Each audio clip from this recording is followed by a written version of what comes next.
From the Alvin and Rosalie Sarachek studio, PBS Kansas presents Hatteberg's People.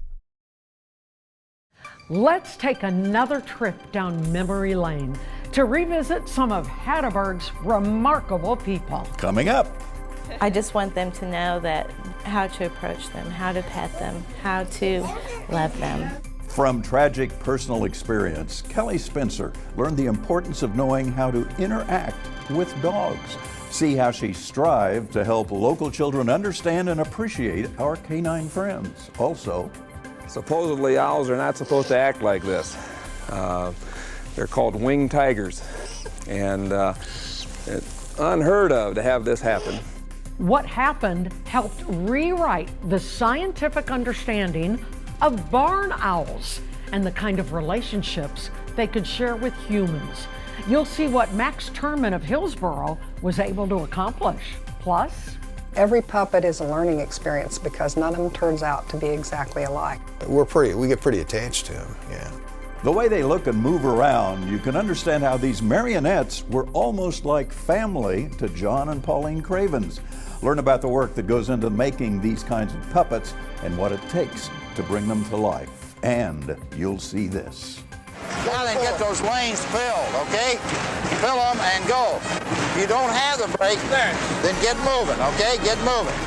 Shocker basketball the way it was in 1974, with the coach wearing a wireless microphone. It was cutting-edge television at the time. You'll see and hear Larry's courtside report coming up. That is a fun one. Hello, I'm Susan Peters. And I'm Larry Hatteberg. Those are just some of the stories that are queued up and ready to roll on this edition of Hatteberg's People.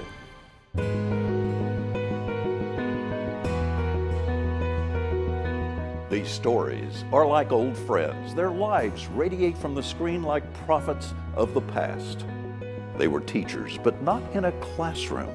Instead, they taught about life to those around them who cared to listen. And I was their student.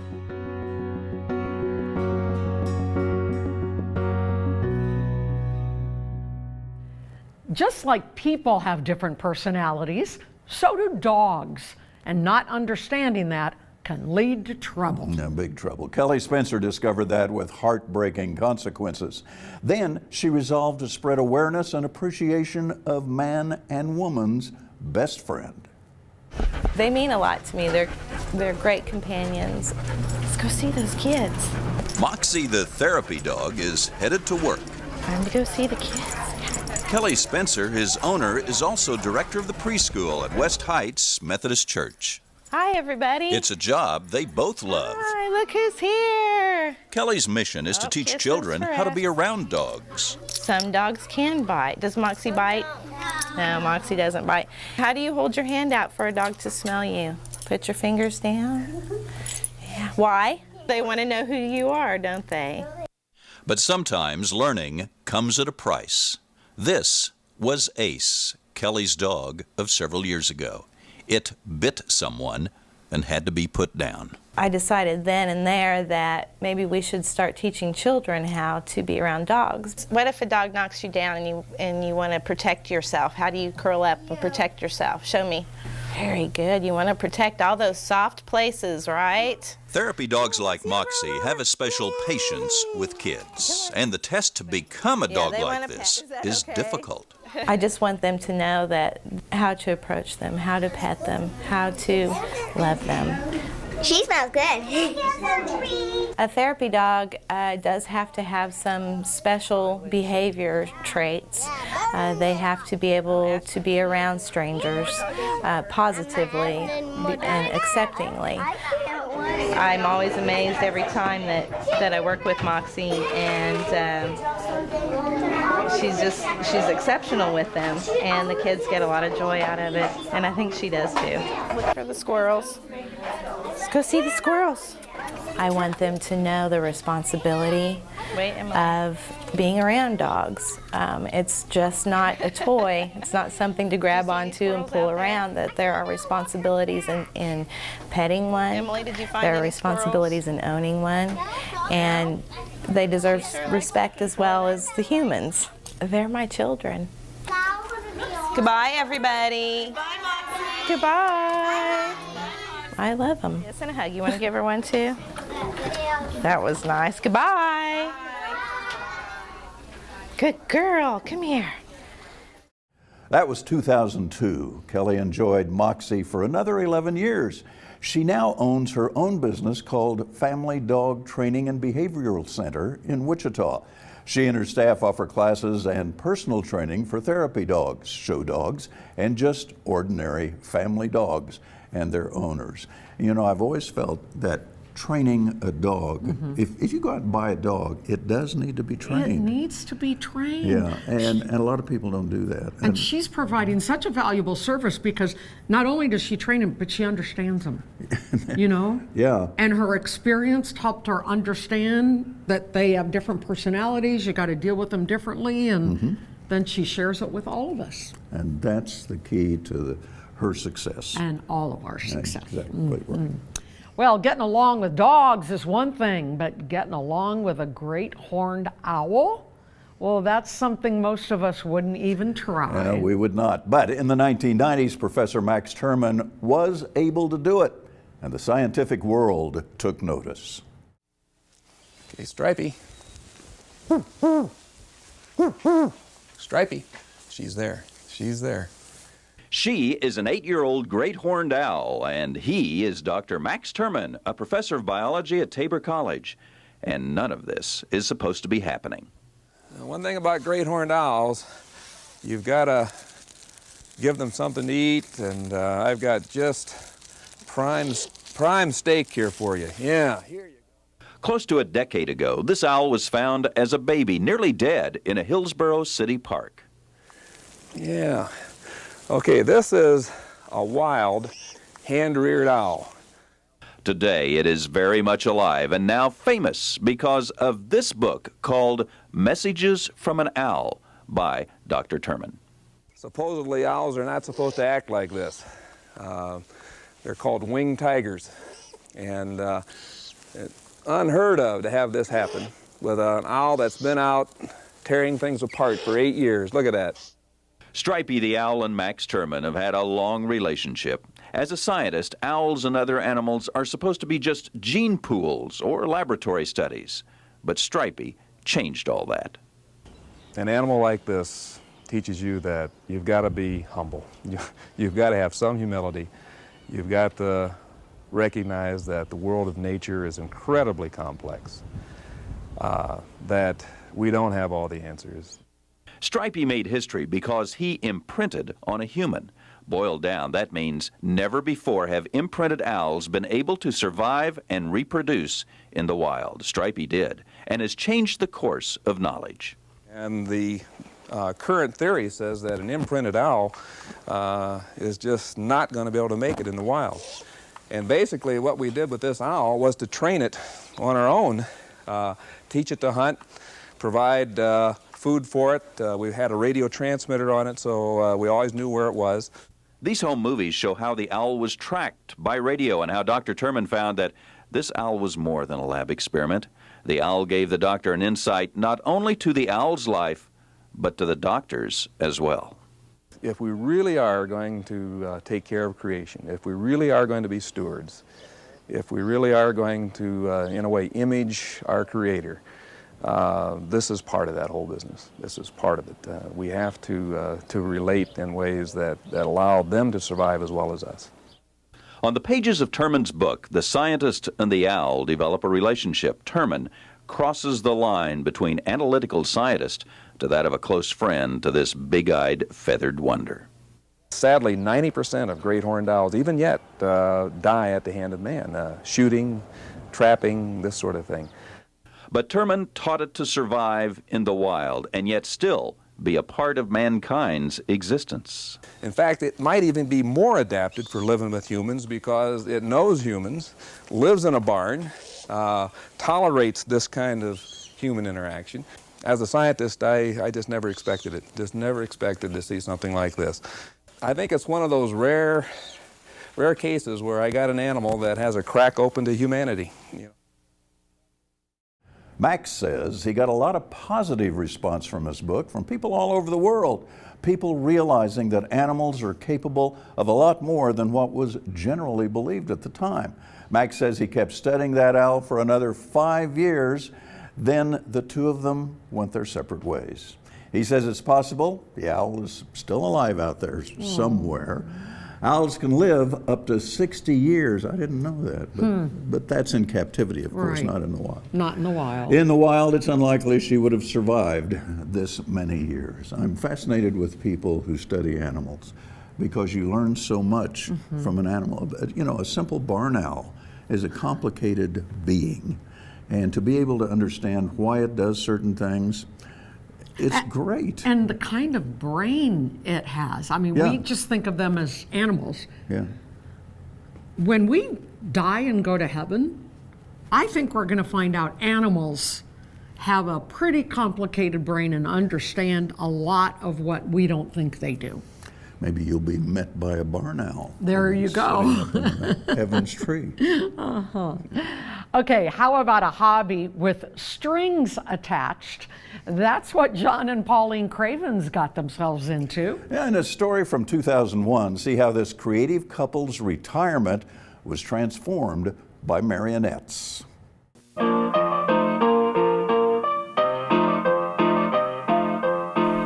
I think anytime you create something, part of you goes into it, and without any effort, it just happens. In a West Wichita home, John and Pauline Cravens are carving out a rare niche for themselves.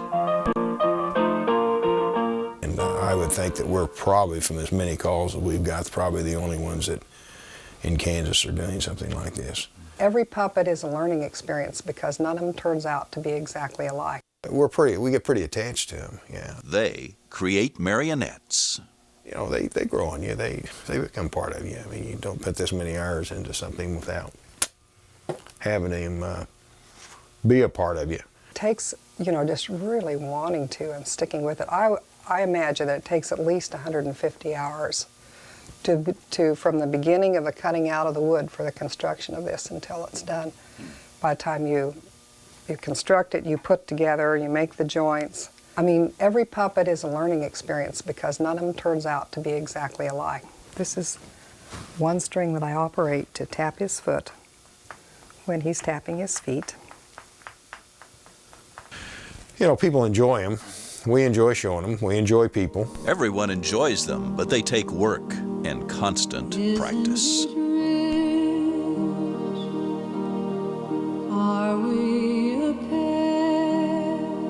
I'm very much into the technical thing of which movement to make and can I get it exactly timed with the music. Am I getting across the expression to the people that are watching me, what I want to say.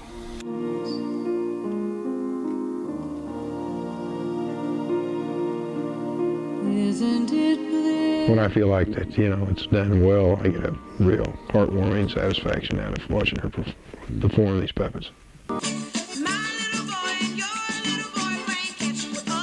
Then you start working with the puppet and you really find out who that puppet is because every puppet moves differently and does different things. And so then you have to learn to put yourself into the puppet.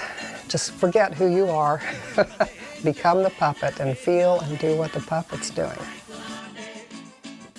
But we do love our puppets. Now, John and Pauline taught wood carving and did puppet shows for kids for several years. He died in 2020 and she in 2021. Well, now their daughter Diane has the marionettes and is storing them until she figures out what to do with them. Yeah, you know, if you got to know what you're going to do with the marionettes. Yeah. They're prized possessions, but unless you want to work with them, it's hard to know what to do. Yeah, and I think it also takes a special talent to do. Oh, are you kidding me? It's hard it takes to do a that. very special talent. I tried for a little bit when I was a kid. Strings always got messed up. Yeah, right. I hear Never keep them right. I hear ya. Okay, for some people, retirement is a 4-letter word. They love to work and couldn't imagine living any other way. Well, that's how 86-year-old Bob Kastner was. When he wasn't farming, He was bagging groceries at Dillon's.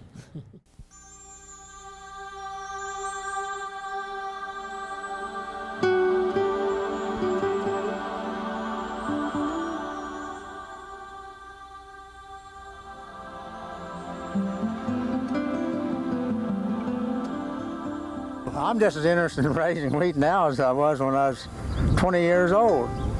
It's part of your life, I guess. I guess it gets in your blood and you never get it out, I guess. In the heart of wheat country near Soupyville, Kansas, green stalks push skyward, praying for moisture in cloudy skies. 86-year-old Bob Kastner has seen it all before. The struggle between man and nature, where man continues to only be a spectator. You can't be pessimistic and be a farmer, I don't think. You always got to think positive. It's going to work. It's going to work. And if it don't work this year, why, you look forward to the next year. Kastner has looked forward to a lot of years on the farm. He started in '33 and continues now with his son and son-in-law, farming over 3,800 acres of prime Sumner County wheatland. Do you prefer paper or plastic, ma'am? And this is also his job. Bob worked at Dillon's, helping folks bag and carry their groceries. As long as you can do something and have something to do and keep your body occupied and your mind occupied, I think you're better off. He's here during the winter months when farming duties are light, but where the farm is never far away. Did you ever milk any cows? You bet I did. Okay, I have too. I was raised on the farm. He'll talk about farming just about any time, anywhere, because it is here where the sky dwarfs a man and the earth speaks through the wind that Bob Kastner is most at home. So I grew up on a farm, and I've always been interested in farm, and it's still kind of a challenge to me to make this thing work, you know. After a while, it's just part of your life, see, it's just, if I couldn't be around this production of wheat, well, I'd be missing something. I just sure would. So as the wheat continues its difficult trek towards harvest, Bob Kastner continues his optimistic look at life. A lot of times the wind will kind of ripple that wheat. You know what I'm talking about there. And that's pretty, to me, that's a quite a sight. No rocking chair for Bob Kastner. Still work to do, new people to meet, and the whispers from the land that it needs to be touched once again by a man who understands. If you enjoy what you're doing, it's not work. Now, Bob lived to be 92. His daughter and her husband, though, still farm on his same land. You know, people change. People do other things. Yeah. You just don't want to retire and sit in a chair. That's nothing. Deadly. And I see a lot of older people at Dillon's doing other things. Doing other things like the bagging of groceries. Exactly. That's great. That is wonderful. Exactly. Walmart, Starbucks, you see a lot of people have a second career that way. If you sit in a chair when you retire, you'll probably die in that chair. And all of these people have figured that out. So more power to them. More power to the daughter because she's still farming the land. That's right. Good Isn't for that cool? Both she and her husband. Well, Larry, as you can imagine, way before retirement, has won many honors for his camera work and reporting. In 1974, this next story was one of his entries for News Cameraman of the Year. This is embarrassing. For the first 30 years of television, news stories were shot on 16-millimeter film. For those of you who don't know what that was film with little sprocket holes on the side. Anyway, the sound was picked up with a microphone that always had to be attached to the camera by a cord. By a cable, giant cable, yes. By a cable. But then a miracle happened. Around 1974, wireless mics became available. And that made new things possible, such as miking up a coach during a Wichita State basketball game. Even though Wichita State toyed with South Dakota for half a game and then went on to blitz the Coyotes 88-64 in the non-conference contest, for shocker coach Harry Miller, it might as well have been the championship. You 5 guys, let's go up. Report in. Next dead ball, let's go. Come on. Come on, let's go. Fire up. The Shockers took an early 10-0 lead, and Coach Miller pulled his first team with a 25-12 advantage. Back door, Doug, back door! Back door, back door!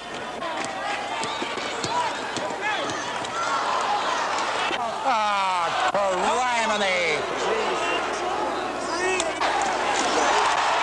The coach is a quiet man as far as basketball coaches go, but when he does talk, players listen. Now then, get those lanes filled, okay? Fill them and go. If you don't have the break, then get moving, okay? Get moving. For a basketball player, ecstasy must be in the form of a coach who tells you it's your ball game. Take full charge of that ball club out there, okay? You hear me? Go, Mike. You're in full command of it. Get back. You're going in for the Calvin. Let's go. You're running still warm? Yeah, that's right. Let's go, Will.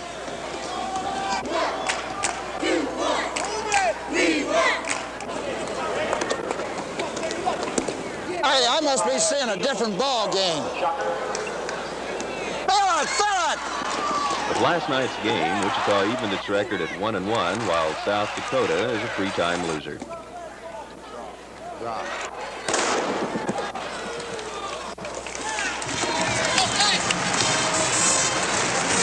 You guys are setting picks. That's your offense. He's calling fouls, and that's not calling against you on the picks. Most people think they know what the coach tells a losing team, but what do you say to I the learned winner? a lot about our basketball team tonight, and this was the main purpose of the ball game. Guys, don't get your dauber down so easy. You miss a shot out there, it's not the end of the world. That's not at all. I was rather pleased with, you make up for it that way. You don't make up for it dropping your dauber and trotting down the floor and feeling sorry for yourself, because that's not the way the game's played, all right? The fans are gone now, and last night's crowd, although never overly excited, still reacted to the plays. But now the arena is silent. Coach Harry Miller has finished his post-game radio show, and there's no more yelling, no more congratulations. But next Saturday, the cycle starts again, all for 40 minutes on a basketball court. Larry Hatteberg on the scene. Well, seeing that story, you might think we're a little stupid here because wireless mics today are everywhere. Right. Everyone You've uses got one wireless. here? I've got one here. That's right. But back then, back in the day, nobody had wireless mics. And this was the first wireless mic, I think, used in Wichita ever. And that's what makes it special. So all of the kids out there from other generations who are looking at this and saying, how stupid are you? Back in the day, we weren't stupid because we didn't have access to that stuff. Today, we do. I know, and it is so cool that you did that story in I love your old stories. I love your old story. Takes us all back, gives us an escape, gives us 30 minutes of, life's all right. I really appreciate these old stories, Larry. Thank you. Okay, so that, along with some other entries, earned Larry the News Cameraman of the Year award from the National Press Photographers Association. Meanwhile, thank you very much for that. Meanwhile, Harry Miller coached at Wichita State until 1978 when attendance declined and he was fired. Now he went on to coach for 10 years at Stephen F. Austin University. Miller died in 2013 at age 86. And you know, when I talked to the coach into doing this, Coach Miller, Coach Miller, they really didn't know what I was doing. You know, I said, I'm just going to put this little microphone on you. You can go anywhere, and I'll be able to hear you. And they go, okay, we'll try that. just don't cuss. Just hopefully. No swear words, but that was probably his only game. He didn't have a swear word, And right? there wasn't a swear word in that as I was editing it. You can always edit it out, right? Always edit it out. Okay, here is another example of Larry's exceptional skills, not only as a photographer, but also as a wordsmith. This is from 1986, and it's a story about the rabbit and the beast.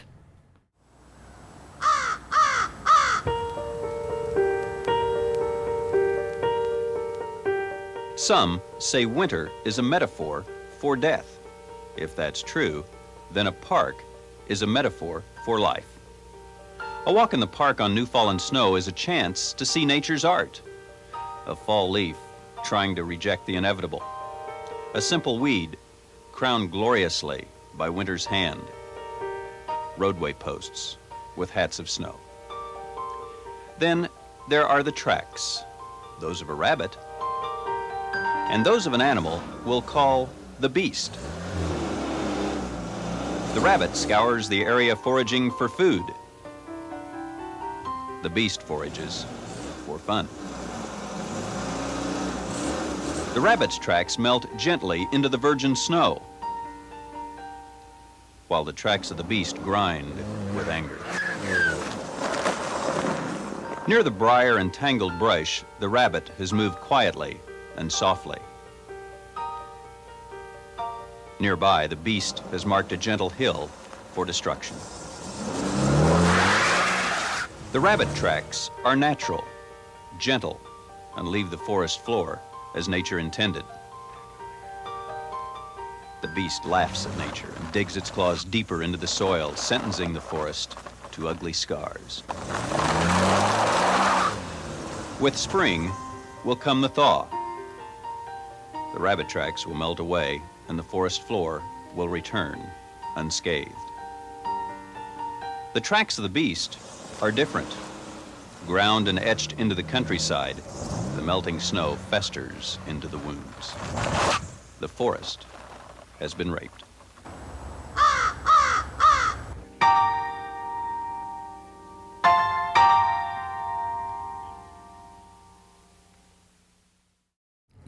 Okay, Larry. How the heck did you come across that story? Well, I came across it actually in my mind. I was out at Sim Park, and teenagers had taken their cars and made these deep tracks in the snow and everything. And, you know, they were defacing the land, and it ticked me off. So, and then you saw the bunny tracks. And I saw the bunny tracks, and so I put this little story together. And, you know, I stand by that story. You can laugh. I stand by that story. Larry, it's what makes your stories your stories. I mean, you came across Sim Park, saw these tire tracks and bunny tracks and said, now that's a story. The rabbit and the beast, Susan. You will never forget it. And guess what? It was beautiful. Thank you. It was beautiful. All right, it's time for us to skedaddle or hop away. Hop away. Whichever. Yeah. Or zoom away, like the cars or the trucks. Susan, I'm going to have a talk with you. Okay. Our email address is hattebergspeople@kpts.org.